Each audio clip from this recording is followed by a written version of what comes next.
Yeah, so I want to talk a little bit about something that, we've been pretty obsessed with at BrandRank.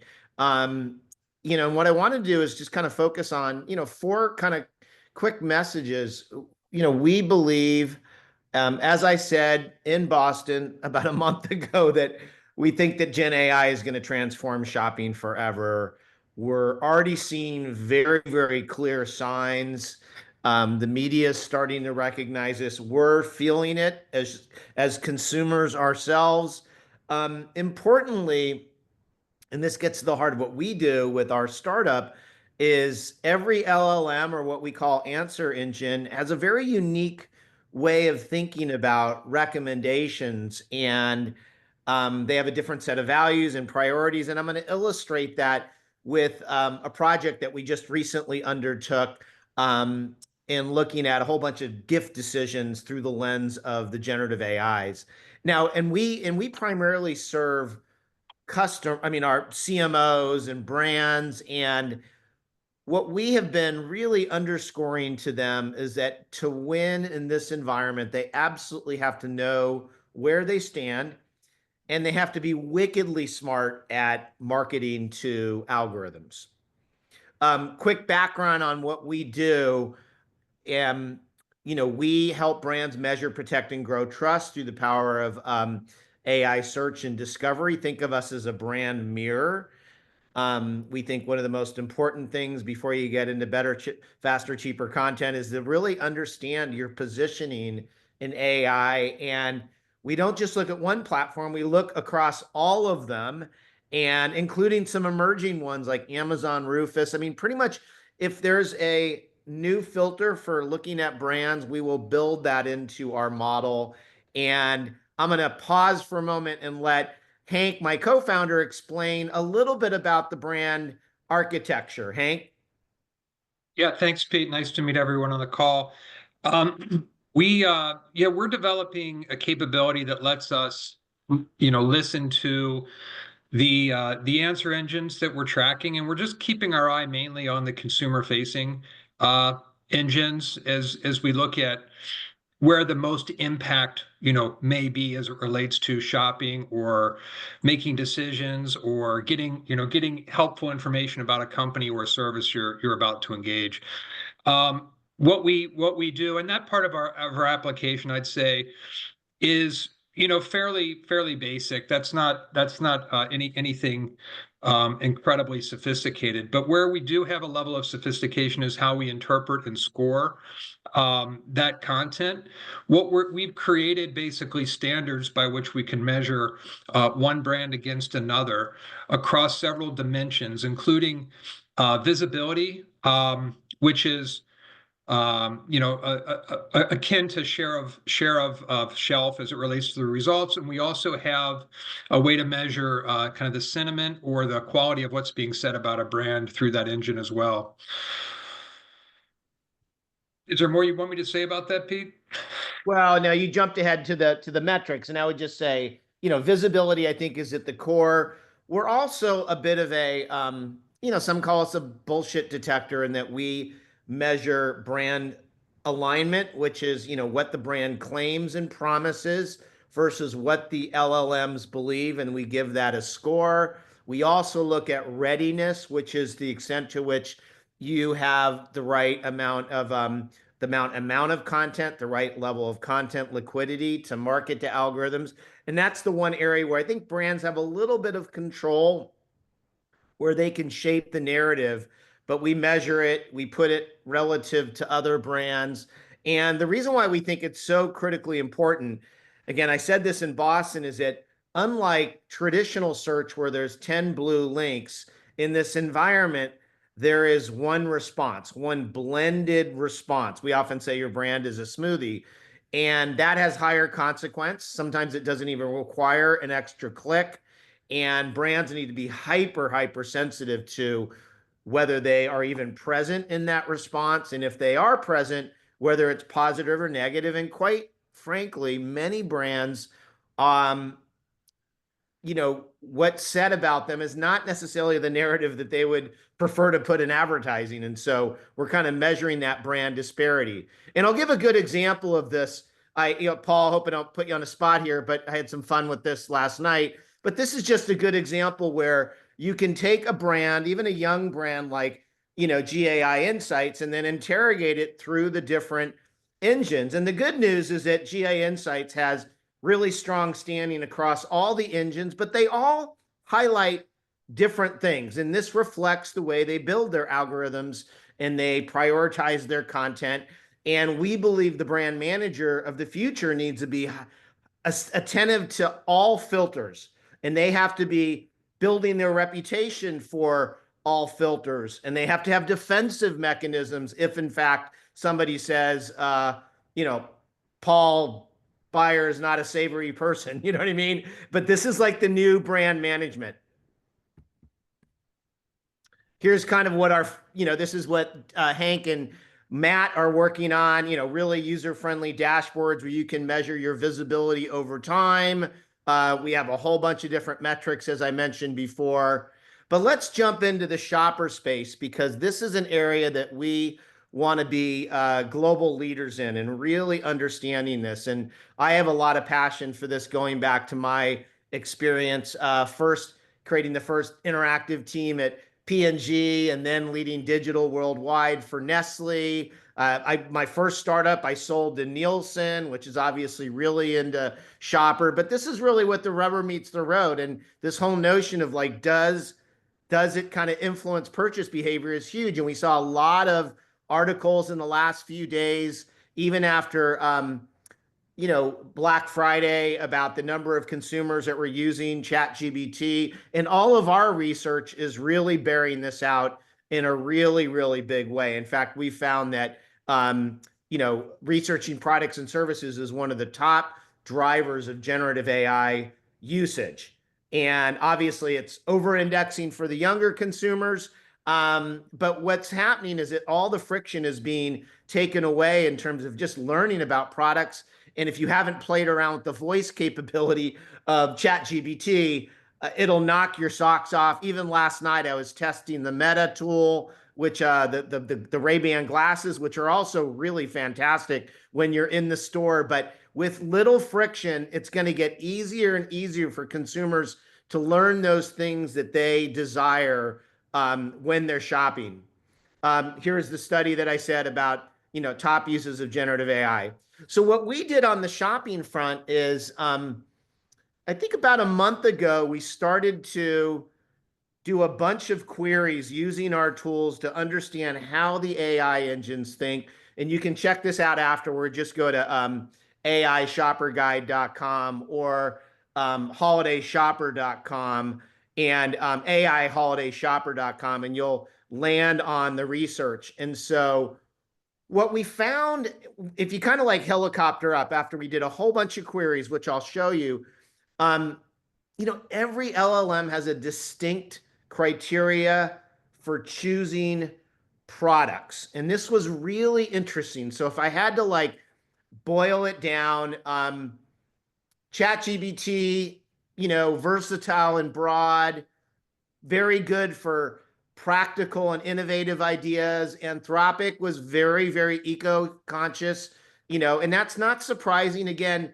Anthropic was created by a bunch of rebels who left ChatGPT, who kind of thought that they were becoming too capitalistic. Now, of course, they've got $8 billion from Amazon. So, but they do bring a very unique point of view in their shopper recommendations, and they're probably the greenest. Perplexity's pretty, as we have found, fairly dependable, straightforward, offering classic, practical choices. You know, Google Gemini, a little bit more trendy. Amazon, they obviously have the benefit of anchoring some of their recommendations to what you've previously bought, but very, very personalized, linked to that database. And then, Meta AI, very comforting, offering sentimental and familiar options. So here's what we basically did. We looked at 3 different areas that I'll just hit the headlines on, and I encourage you to look at it afterwards. And if there's areas you'd like us to probe, we can go a little bit deeper. But our methodology was to hold the queries very constant. So we had apples to apples, where we just said, best holiday gift ideas uh, for 2024. Um, we actually asked them to rank the top three, and then we took the top scoring one, and then we kind of put that into the model. And of course, in some areas, you saw very consistent recommendations, and that's obviously great news for the seller, right? Obviously AirPods doing extremely well, but you saw some variance. We looked at popular gifts for family members, trending holiday gifts that dialed up or dialed down, and then we pushed a little bit further into more kind of cohort groups like new moms, best gift for teens, thoughtful gifts for grandparents, best gift for coworkers. Um, you can look across that.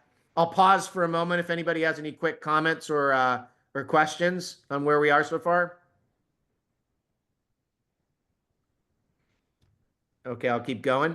Um, we looked at sustainability and ethical gifts, and this is obviously a very important area.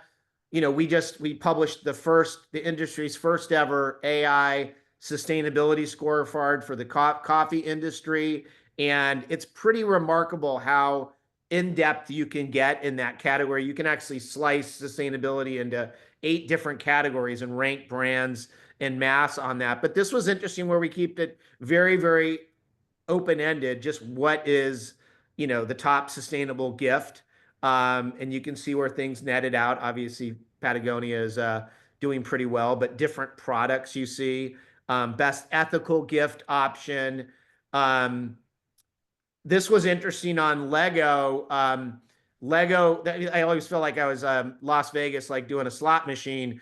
This was pretty much, Perplexity didn't specify one here, but every single um, AI engine, recommended some type of Lego product for toys. I'd say that's a pretty good um, KPI for brand equity. We got it across the board, but you can see how this plays out.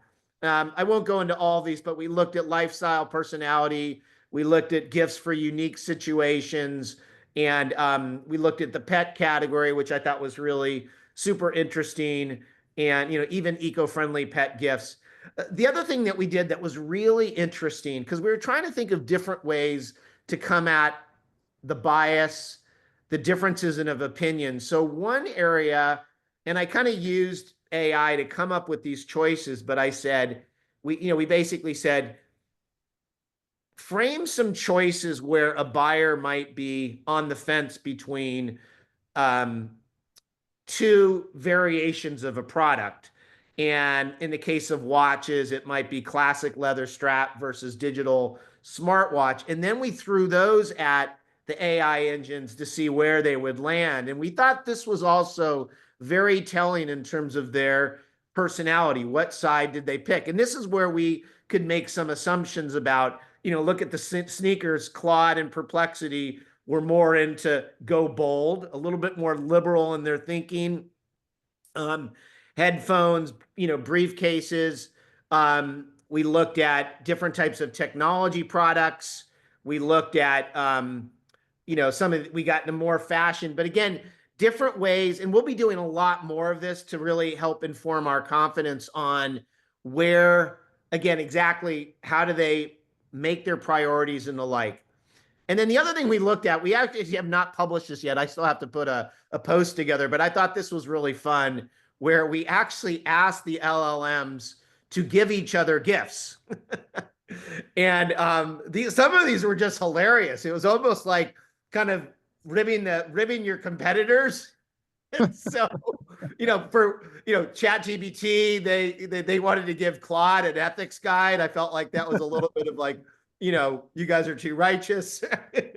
um, but again, if part of what we're all trying to figure out is, how do they think? I mean, beyond the crazy math, are there some simpler clues that we can look at that can help us better forecast where their mind is headed? And we're going to be looking at a lot of different, I almost feel like these are like Myers-Briggs tests to help inform our confidence about, are they straight shooters? Are they biased? and obviously there's a lot of debate, and we think a lot of consumers are, and advertisers may choose certain LLMs for partnerships based on some of these, how they think, and even some of their biases.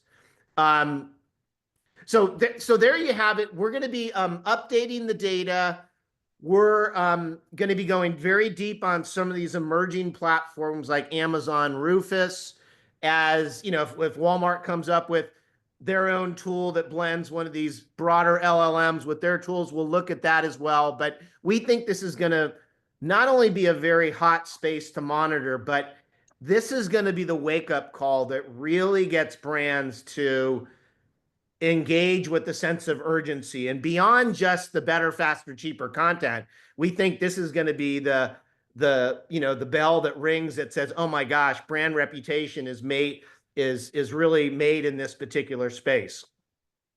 Hank or Matt, did you want to add anything? It's just fantastic, Pete. So folks have their, please raise your hand for questions. Pete, I'll start us off. What are you Yeah. seeing from brands? Are they realizing this? Or are you guys 2 miles ahead of them? I mean, this is rocking their world that their whole careers have come up in the last 15, 20 years. No, I think brands are recognizing it for a lot of reasons. I mean, first and foremost, there's a lot of curious brand managers that are just like us. We're kind of hooked to the tools. And in the course of serendipitous discovery, they type in their brand and they realize, oh my gosh, it's not exactly what we want. It doesn't match with what we say in advertising. I do think a lot of financial analysts are now using generative AI as a cheat sheet. So if I were on the buy side, or kind of if I were, working for one of the major analysts, I would be looking at this stuff like every hour before I even fire off a question to a CEO. Again, off in that area, like asking the right question is everything. And I think brands are realizing that.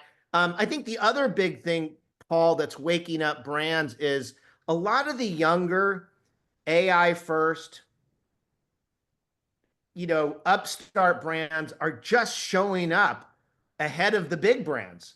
The big brands that are spending billions of dollars in advertising are not as visible. And part of it's because they're addicted to old school advertising techniques, and they're not as intuitive as the younger brands. Like, for example, a lot of the younger brands are very intuitive about answering questions for consumers. They treat every consumer like it's their last consumer and like they're going to go out of business tomorrow. So if a consumer has feedback, or if a consumer has a question, or if a consumer wants instructions, they load it up.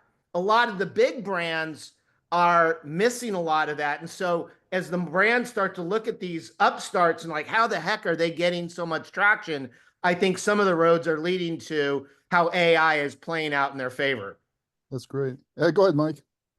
Yeah. So thanks, Pete. This is great. So actually, I had two questions. Number one, within the space you're working with the retailers, going back to what Paul said earlier, do you see them targeting certain types of business units to use this capability?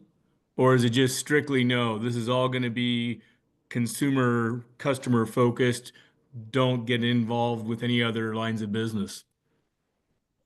Well, our capability is brand new, so we're just beginning to kind of penetrate the market. These capability, I mean, Paul might be able to answer that better, because I think there were just a boatload of announcements, even beyond Rufus, Right. that Amazon was talking about, that are providing folks on the B2B side, the B2C side, with all sorts of powerful tools. So I think we're going to see it all over. But I do think the consumer side is going to have a massive impact as we start to see more consumers lean on this before they buy. That's going to be extremely disruptive. And a lot of listen, I mean, I was at Nestle for 8 years. I mean, brands spent a lot of time and money and energy and agency partnerships trying to figure out SEO number one. Right. Now it's not like that's going to go away, but now it's like you got to develop a whole nother science, and it's more complicated. You can't manipulate it as much. You can't buy advertising around it, maybe a little bit with perplexity, but generally you have to live with this prompted moment of truth, which is really complicated. Hank, any builds on this? I think that's right, Pete, and I would definitely defer, to others regarding, how businesses are adopting it just for kind of general purpose across departments. I know in my experience, I've been part of a company that wouldn't let anyone touch it. So there's such a variety of styles and opinions about this, as Paul had alluded to earlier. I think it's hard to make one statement that kind of fits all. All right, I appreciate this. I had one other just real quick follow-on Yeah, sure. question. I'll So keep it Pete, shorter. are you going to be at NRF in I January? am. I'm so glad you asked. Yeah, we strategically picked NRF even above CES as a major focus, and we're going to have a big presence. Hank's going to be there. And yeah, so I'd love to see you. And if there's anybody you think that we should meet with, we really see that as a big opportunity. That's kind of our declaration of intent that we're going to go big on retail. That's great. Go ahead, Rosemary, then Raymond. Go ahead, Rosemary. Thanks. This is really great, Pete. Just a couple of things. Are you going to have time to show us the interface, to show us some of the reports that are possible so we can get a sense for what this really looks like? And then the second question is, if brands are not showing up, what are you telling them the first three things they should do are? Because it takes so long. I mean, it takes so long to have an LLM change. So how do you even know once you do make changes that it's working or not working? I'll answer the second part and I'll let Hank help us envision the first part. You can change the game much faster than you realize if you properly play the content game. Now, we have done thousands of audits, and one thing is absolutely unmistakably true. Publisher sites, brand websites are the number one algorithmic anchor feeding all of the LLMs. So if your boring website is not mission critical priority numero uno going into 2025, shame on you, because the bots are looking at that hourly. And if you have a big piece of news and you put it on your website, you will get rewarded. Now, the sad tragedy is that most companies are horrible. They don't know how to create FAQs. They don't have content liquidity. They put their crown jewel data in PDFs, which doesn't get translated as well to bots. But the good news, this isn't rocket science. It's almost an awareness issue of an industry that's been almost intoxicated by advertising that they've forgotten about owned media. Hank, you want the first part? Well, Pete, I'm going to miss an opportunity to show our SaaS platform, but I think in terms of envisioning it, look, we measure a brand's visibility as well as other dimensions across generative AI, and we look at the most popular or most common generative AI engines, as I mentioned. The dashboard includes content readiness, as Pete alluded to. We have identified specific dimensions of content that seem to have an outsized influence on how you are showing up in AI. And so part of our recommendations begin with an audit for specific companies. I think generally what Pete said is true, but what we really need to do is look at the individual brand and how it's deployed its assets to make a recommendation. And from that point forward, we run pilots with the brands to show them the before and after, those recommendations. That's great. Good. Good, Raymond, and anyone else. Liz, were you trying to get in as well? I see you trying to raise your hand. Yeah, Well, I was let's have gonna. Raymond go first, and then go ahead, Liz. Go ahead, Ray. Okay. Yeah, my question's really quick. I was curious about the consistency over time. You get certain readings today, across these engines, and then you make the same questions a month from now. Well, that's part of the fun. I mean, that's part of where, yeah, and for a lot of the brands, we want to see the changes because in many cases they're poorly portrayed and with the right content strategy. Now, sometimes there's just better news about the brand. Even the story today, I posted something about what the engines were saying about Interpublic plus Omnicom, and I'm sure that if I ran that tonight, it would be different because there's been a flood of media attention that I'm sure the bots have absorbed. So yeah, and we think it's important to track. I think what Hank has built, like we literally, if you look at this right here, we look at visibility almost every single day. And when we were launching the startup, where every single thing that was said about us could impact whether we were going to get money or not. We were literally looking at it, every single day. And if there was like a press release we'd put out, it would change. It's true though. You can run the same query minutes apart, and it would possibly be slightly different, right? So it's not a perfect science, but we do attempt to normalize it by running the frequency, as Pete mentioned. And then also, there are certain techniques where you can simulate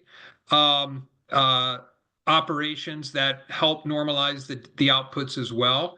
And then the third thing I'll say is you just got to observe it every day, because there are sort of fingerprints of what the LLMs are using as source data, and those change. And so we keep track of that, and we monitor what the deviations are and why. Now, some of that might be fiction, and that's part of the fun too, because, supposedly the New York Times should never be referenced by certain LLMs, but they still spit out that reference. And so we're trying to suss that out as well. But those are the three techniques we use. Great question. Yeah. Go ahead, Liz. Yeah, I had a couple questions. You answered some of them. The first being, what can you do about it? So now you have the metrics, and now you're the brand lead, and you're trying to do something about it. And every time somebody puts a query in, it changes. So that was, what can you actually do about it? And you gave some on the website. And I agree with you, Pete, that websites haven't become first priority with social and influencers and everything else talking about your brand. That all weighs in it too. So, it is really that smoothie. How do you affect it all? And I think good old fashioned websites are going to have to become more of a priority. And literally just mentioned that same thing to a client today.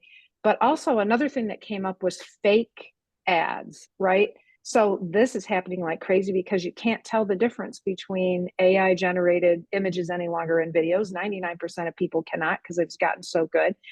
I literally just saw an entirely fake Volvo ad, phenomenal for the brand, but they didn't make it. So what do you do about all this content that's out there that isn't held by the brand? How are the models going to measure that? And how's that going to affect this? Well, I actually think the LLMs made a really smart choice by defaulting to own media, because they're all kind of in an arms race to be credible. And the most sure bet, you think about what brands go through to credential content to get it approved by legal. And so they're at least starting with, I'd say, the vetted truth, at least from a brand. It's not the brands, brands have their issues, but I think the stuff on websites is generally, fairly accurate. I think there will be some competitive activity that helps to figure out how they vet the garbage. But yeah, we'll have a bit of a tragedy of the commons with fake content that are out there. But the one thing that Hank and I have really noticed, we could be wrong, but the data suggests that these tools are really good at figuring out manipulation. They're very smart.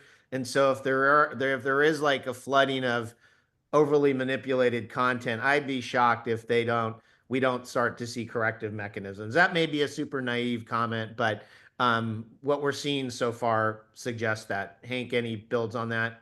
No, I think it's the new world order, where we will continue to see, as we did with Google's in the early days, SEO manipulation. I don't think that will go away. I think that the better LLMs will figure out countermeasures, but we'll see this ping pong for a long time. Yeah, it's going to be a wild ride. And to your question about, are we hearing people talk about it? Talk about it, yes. Know what to do about it, no. And keep in mind, brands may not have issues with some of the consumer generated videos. When social media came around, everybody was going crazy about it. Doritos was giving prizes to people that could do it in Super Bowl ads. I can't wait to go to Sora. Because obviously they're opening it up and too many people already know, so I can't get in. But I can't wait to create some fake videos. I know, that's the thing. It's going to be a content world, but it's like, what content, right? And that's what I think is going to be the tricky part, and being able to measure it. And I feel like the ad trades are going to have to come up with some way that real work gets denoted. you know, Yeah, the check credentialing. mark or something so We're that you talking to Yeah, the know Better it's Business real. Bureau about that as well. Like, should yeah, they? you think that, that might be, in fact, on brand for some companies to do that. We also think that there may be, as part of the whole struggle with content, and how do you, even if you have all the good intentions and you're a brand of getting your content to the LLM to ingest and use, how do you ensure that that's happening? I think that there may emerge some sort of content standards, much like an HTML markup, that allow you to basically create your Wikipedia or repository of blessed content that gets a higher priority in terms of its share of voice than other content. Good point. Good point. Go ahead, John. John, one quick question before you go, John. So, Liz, to your point, we've seen that, haven't we seen that already? Like within the ecosystem of Instagram, there's one Taylor Swift, and I think there's like 5,000 fake Taylor Swifts. Yeah, So they had to consumer come wants up. to consume actual there. There's some type of mechanism there that's branded, and I think Hank, you're kind of suggesting the same thing might happen in the wild open internet here. Yeah, we might see the LLMs work together for a change on that topic. It Yeah. would be better for everybody. It's a great. No, I think it really would be because So, I mean, it's too confusing. I was Yeah, go going to ahead, say there are Somebody those said to standards that me- are out there, like C2PA from Adobe and others for watermarking and ensuring the media is quote unquote verified. There's also third-party companies.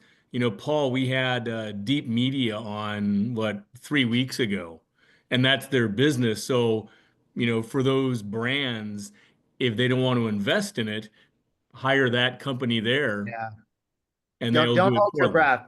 We're many years into the influencer revolution, and I mean, how many influencers disclose that they're shills? I mean, we're like 10 years in, and the industry has not lifted a finger on that front. Professor Savoca, my inspiration from HBS. What question? Don't cold call me. Yeah. Yeah. Actually, Pete did get Throw the it best to grade in Hank. class. He was the best student in the first class and the stuff. Yeah, it's more of an observation than a question, Pete. That I think that when you think about Google and SEO and so forth, you really are only kind of bowing down to one or kind of a very unified algorithm. And there's all kinds of economies of scale. And I think what's really funky about knowledge is we don't know what the economies of scale are, and as we automate knowledge.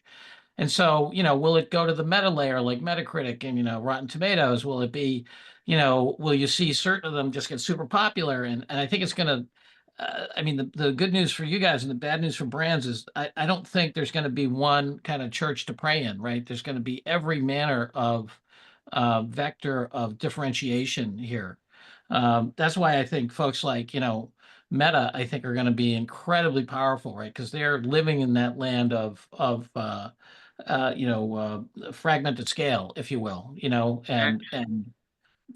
so I think that's getting organizations to think less bureaucratically and more organically about how they discover where what is that population of stuff that's growing, what's the kudzu to come, I think that's going to be the tricky part because I just more broadly, and I know it's a little abstract, but I think that we have optimized the living daylights out of bureaucratic thinking, and I think Google is like the ultimate bureaucracy, and I think we're going into a whole new territory. Yeah, we're betting on that for sure. And then I also would say it'll show up again early next year when we start to see advertising models roll out. That will necessitate measurement models rolling out, to brands who are advertising. And then as you're trying to a brand trying to suss out the differences amongst all the platforms, they're all going to, it's going to be a little chaotic for some time. So Yeah. we don't need 7, general purpose LLMs in the world, but I don't know what the right number is. A fantastic presentation, to Hank and Pete. So thank you so much. I want to leave 5 minutes for open mic. So folks who don't follow BrandRank, please go to LinkedIn and follow Pete and Hank and their company. They really are doing some fantastic things here. And open mic's a chance to share a point of view or ask a question. And Alden, go ahead. Hank and Pete, fantastic presentation. Really loved it. I'm curious what your business model is. Like, are you all going self-service or are you all doing enterprise sales? Hank, you want to go for it? It relates to Yeah, our sure. Yeah, discussion. it's enterprise sales.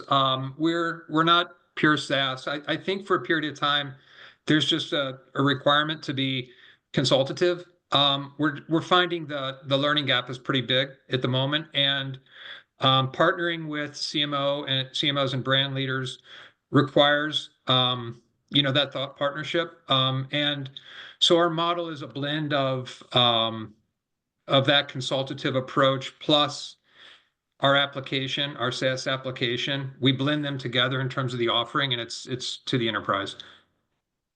Okay. I'm curious what your thoughts would be around like building something like a SEMrush, right? And especially like where the puck is going.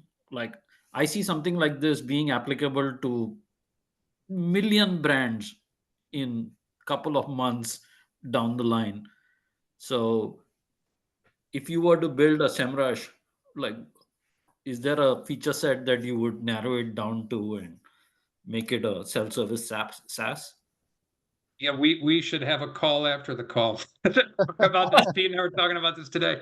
It's hard to go high and low at the same time, but it's definitely on our radar. Yeah, we're also, listen, we think that's a big space. We're a little sensitive about just being seen as like SEO 2.0 because we're much bigger than that. I mean, we are really measuring brand strength. And there's a lot of things that feed into that because I'd say about maybe 20% can be optimized through all the things that we described, but a lot of it is just you got to have your act together as a brand. Either you're sustainable or you're not sustainable. Either your product performs. And what we find is that AI it's the bullshit detector, it's the amplifier, and to some extent, it's the platform that gives disproportionate reward to the heroes and it just exposes the goats. So there's the SEM Rush model is really all about that, just the 20%. And we're obviously playing there, but we want to make sure we're not. This is always the trick with the startup, right? I don't want to be like cast into just that pure, SaaS only model. I just think that would do a disservice to the bigger ambition that we have. I hope that's not, but Yeah, I would add that the it's not obvious in every company that like the share of wallet is with the performance marketer. This is a more strategic consideration for companies, and they're going through organizational change sometimes to engage it. So, if you're in the business of helping businesses walk that line to organizational change, this is a big opportunity as well. Fantastic. Last, we have a minute or two, open up. Thoughts on OpenAI Pro or other thoughts that people have out there? People haven't been to reInvent. It is a stunning conference, 70,000 people, 7 major hotels. It was 70,000 people going to lunch at noon. That's crazy. It's really breathtaking here. Yeah. Go ahead, Matt. Yeah. Hey, Pete. Hey, Hank. It's Matt Bosler, Nestle. Good to see you guys. Excited Hey, Matt, thanks for listen to joining. this. Yeah, absolutely.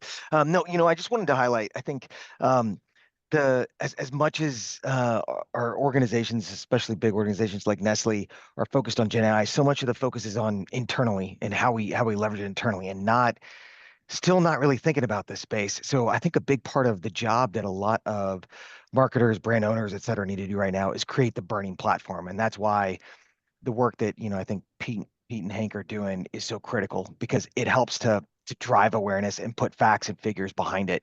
And so the burning platform for me is as a person who's focused on this space is what I'm focused on trying to create. And I think it won't take much time for us to get there, but that's the job that I think business leaders need to do right now. Thank you. Wonderful. Well, thank you. Well, everyone, another fabulous learning. The learning keeps going. The AI keeps changing. And thank you, Pete and Hank, for just a fabulous presentation. And best of luck to your startup. It's really exciting. Yeah, thank you. Thank you, sir. Thank you, everyone. Happy holidays, everybody.